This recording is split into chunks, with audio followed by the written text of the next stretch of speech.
Hey folks, it's spear time! So I'm going to give you a bit of the identity and basics when it comes to the spear. The spear is a weapon that most players, I don't necessarily think really appreciate how to play it, and will instead focus on, hey, we've got long animations with abilities like this, we've got long animations with abilities like that, or even things like this. And it's like, when am I going to be able to take advantage of these crazy long animation abilities? And it's not very clear how to play it, but that's because most players will neglect one of the most important and honestly kind of in hindsight obvious mechanics about spear, and that is playing it at range. You play it up close, and a lot of these abilities with really long animations are suddenly that much more difficult to work with. And of course it can feel bad because you're getting hit at close range, as I am there. But all of a sudden, if I create a little bit of a gap, I'm able to not only play at range, but I'm also able to greatly control my opponent, as you can see there. And I know that looked a little cool. Alright, let's get on the good old Ippon, because you can never go wrong with that, right? And so, being able to control your opponents at range is, in my opinion, the biggest strength of the spear, and you should absolutely play this. This is furthered by the mystic arts in question. Alright, you've got two mystic arts for the spear. Where's the first one? Stability increases the force of your thrusts, okay, but it extends the range of your attacks, so you do need to take advantage of this. And of course, fluidity allows you to use spear flourish from any stance. I'm actually going to show you something that negates the need for this pretty much altogether, except one fringe case, which I'll just briefly mention. But you've got tools such as the mystic art stability, which really helps. Then you've got, where is it? Spear Flourish, which is huge for the spear. And then Rainbow Ruse, in which you can, of course, dictate your positioning with an opponent. So being able to take advantage of these two alongside your range really assists, but there's so many different tools that we have to discuss when it comes to the spear. And so before I get into kind of an exhaustive discussion, which I don't necessarily want to tell you, I just want to show you. Before I get into this and show you why you really want to focus on keeping yourself a little bit at range and controlling your opponent, there is one major concept that you do need to know in order to play the spear well, and that is pre-shifting. If you're not comfortable with pre-shifting, the spear is the weapon to practice on. So let's just show you the benefits of that. So right now, I know I've talked about pre-shifting in one of my prior lessons, but I just want to illustrate how important it is with abilities such as Piercing Rain. So in high stance, I have Spear Flourish. I don't have the Mystic Art for Spear Flourish, but I know I've talked about this, but let's just show it to you again. Piercing Rain by default in high stance. I get a Spear Flourish right after, but let's just say I don't want a Spear Flourish. What can I do? Well, during the animation, change stances and then Key Pulse. You're good to go.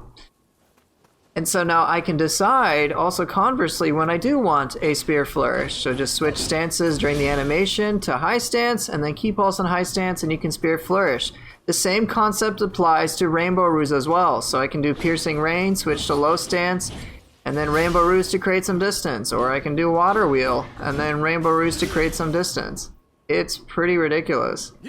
And so those things greatly alter how you can work with the spear. You don't need the Mystic Art fluidity really, when you can on your own Spear Flourish at any stance and Rainbow Ruse in any stance as soon as you get the skills. So that's pretty ridiculous. It's like getting a Mystic Art super early.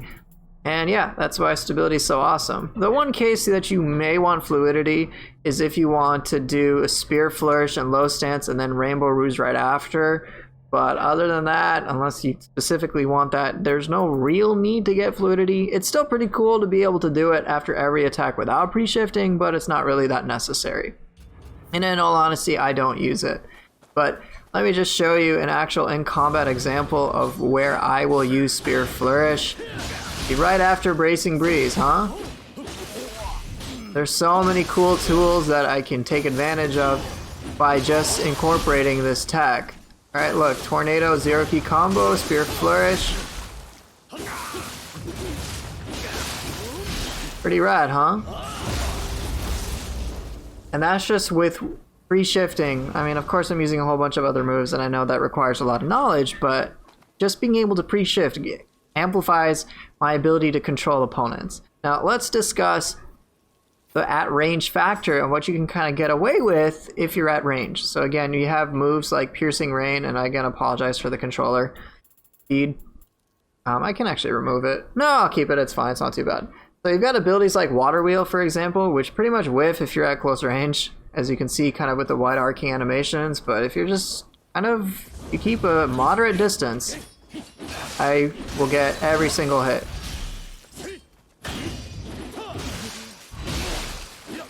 And Spear Flourish greatly assists with that. So let's try it again.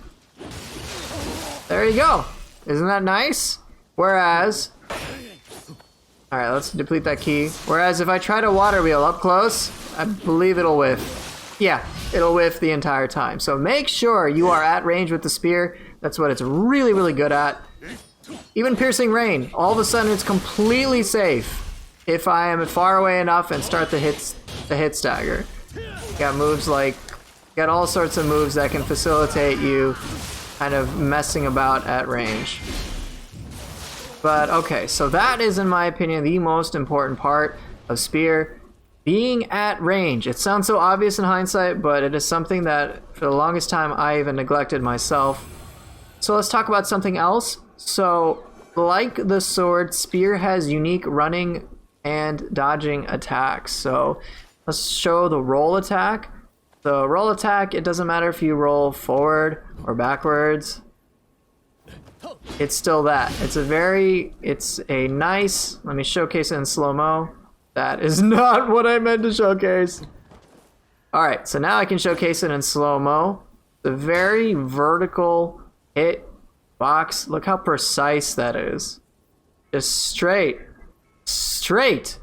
And if you've seen any of the other weapon guides before, you might have guessed it. It is phenomenal for horn breaks. Alright? Very precise, very vertical. Let's demonstrate this. Of course, they gotta be oriented, centered. But let's just get him centered, alright? Broke his horn. No trouble. And it's really fast. Look how fast that is.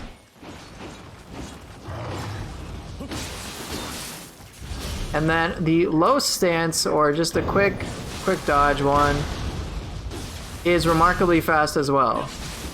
Gosh, I need to not combo right now. Still pretty quick, but look how quick that is. Reasonably quick pokes. And you can keep them at range, so don't underestimate the power of that.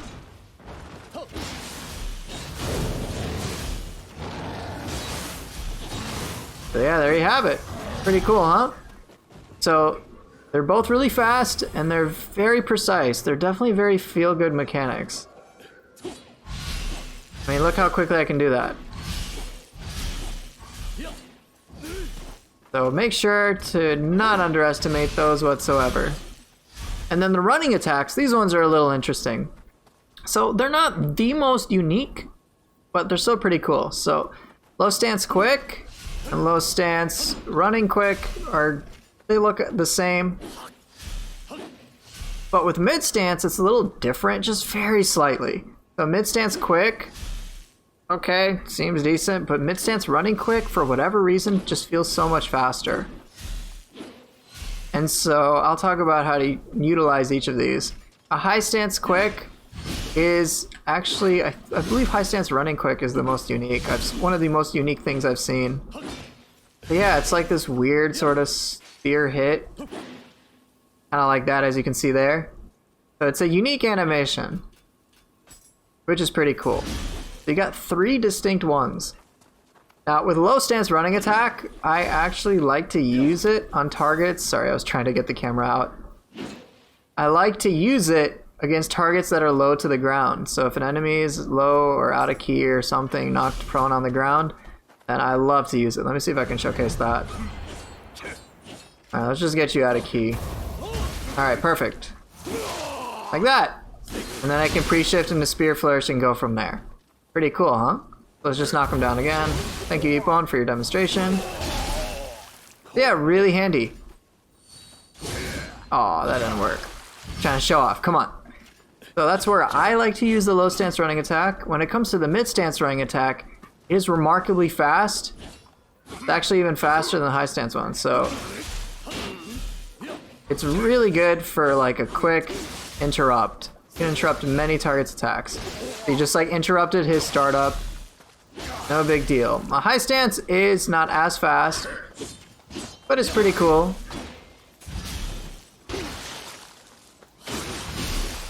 And of course, it's really easy to chain the Spear Flourish right afterwards. Whereas with the mid stance, you gotta be remarkably precise. But yeah, right away with Spear Flourish and pre-shifting, it all of a sudden just feels so different. And notice that with every Spear Flourish, I'm able to push him back. And then go into my super long animation moves.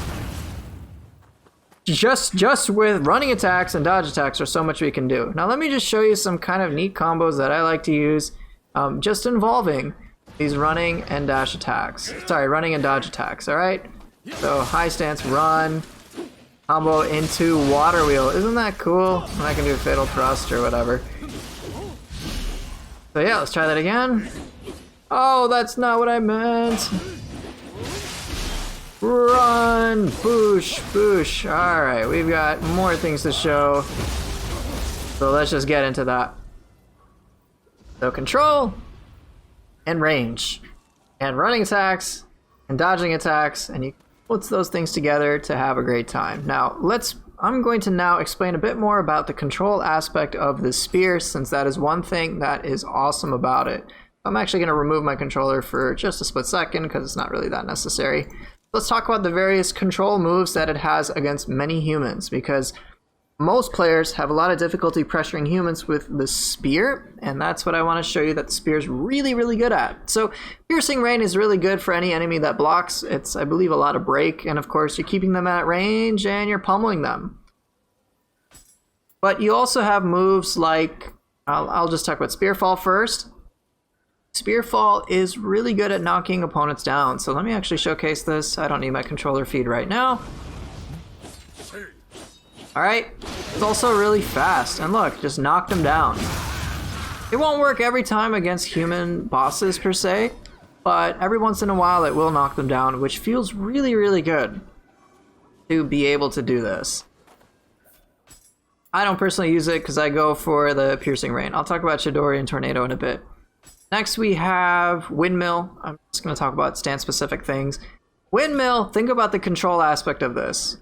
Don't necessarily think about the fact that it may not pump out the most damage, but we have a very wide arc, and you can use this to hit many enemies that are circling around you. So really good for group fights or trapping an opponent in a corner. Let's demonstrate this against this enemy. Alright, it's not going to pump out the most damage, but it does keep the enemy at bay, which is really handy. So that's not to be underestimated. Alright, whatever, go away. Oh, really? Oh, come on. Alright. So, Windmill, again, the control aspect, keeping targets at bay, or if you can trap them in a corner, just repeatedly hit them, which is really, really good. Next up, let's see any stance-specific things. I guess we only have Resounding Lunge, which isn't stance-specific, but oh well, they'll go in high stance for me. Ready your spear, build up energy before unleashing powerful strike. Now, this ability is a new one and feels very weird to opponents, or sorry, to players. Alright? You're like, where would I use this? Why would I bother going for this? What would it do? I guess damage? But it's really not that bad as a damage play. And also, because of its motion, notice how my character moved forward. I can use that to sometimes move around certain things and get decent horn breaks. So there's quite a lot of motion to this. To illustrate this, let's start here. And let's just see how far I go. You reasonably go ahead. Not too far. You can step back and move forward. Let's see how this works on a horn break. Alright, so again, I gotta make sure to stay somewhat at range. Ah, okay, so it looks like it's not the best at horn breaks, not being centered as, say, rolling or dodge attacks. Let's try over here. What? You've let me down! How could you? If you didn't know, fully charging gives you an extra attack. Oh, there it did. I actually break the horn. But yeah, it's a little weird. But what's nice is that you can do a key pulse really quickly right after it.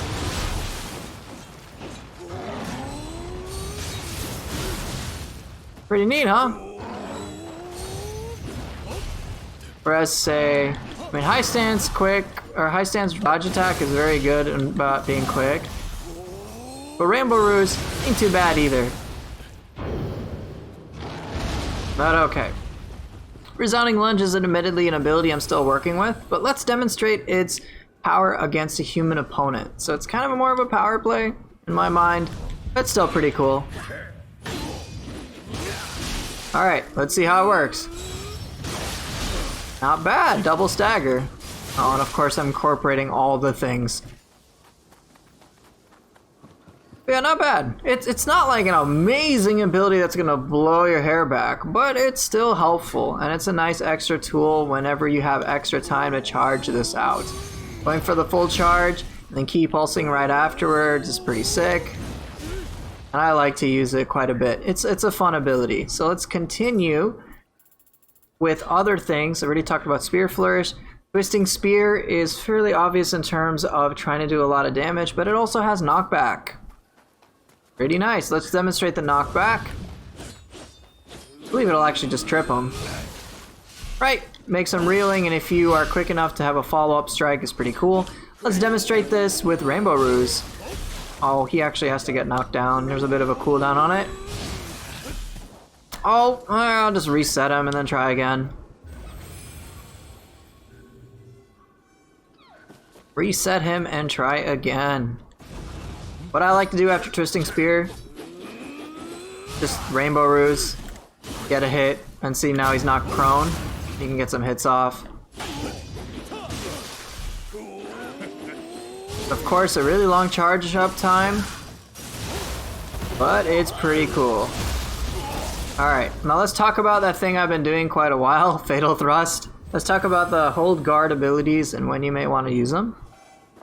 So, next up, we've got, there's Wild Spear and Fatal Thrust. So, Wild Spear admittedly isn't as awesome as it used to be in Nioh 1. In Nioh 1, you could actually dodge cancel out of just the animation, which allowed some really quick startups. So, it used to basically be like, you could do that and then dodge right away.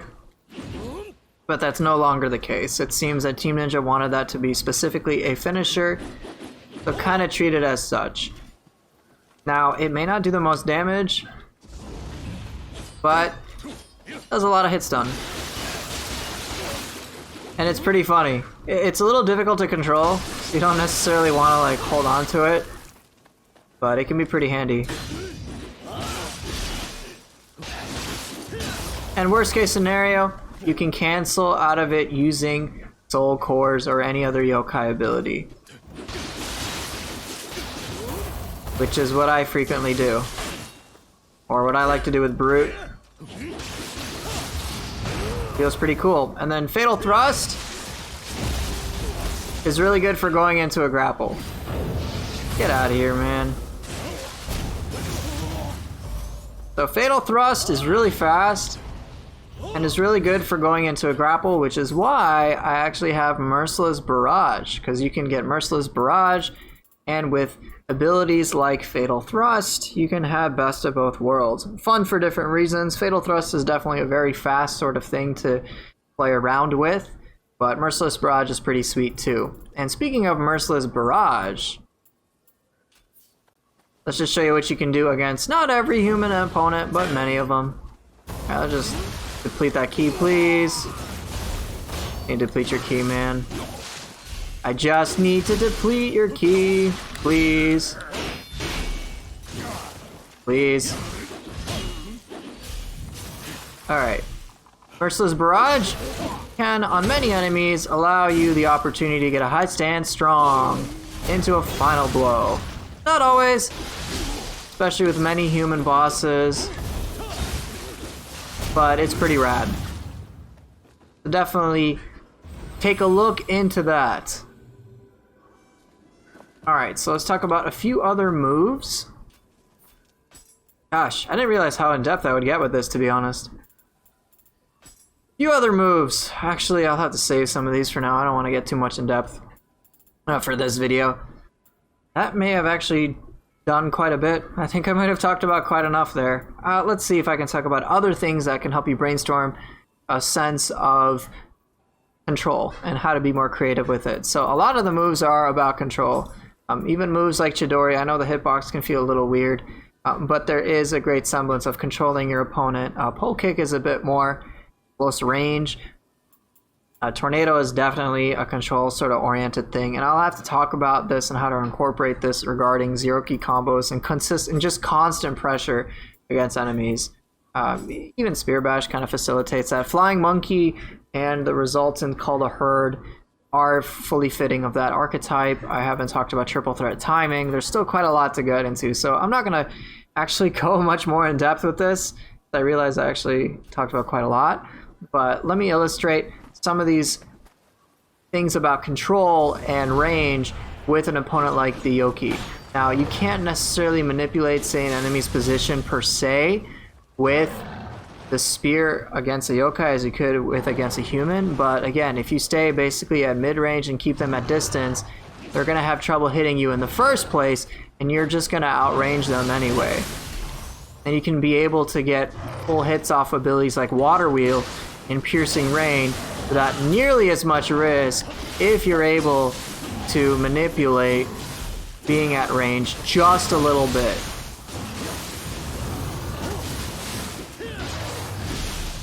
Which is pretty awesome, and the strength you need to play to.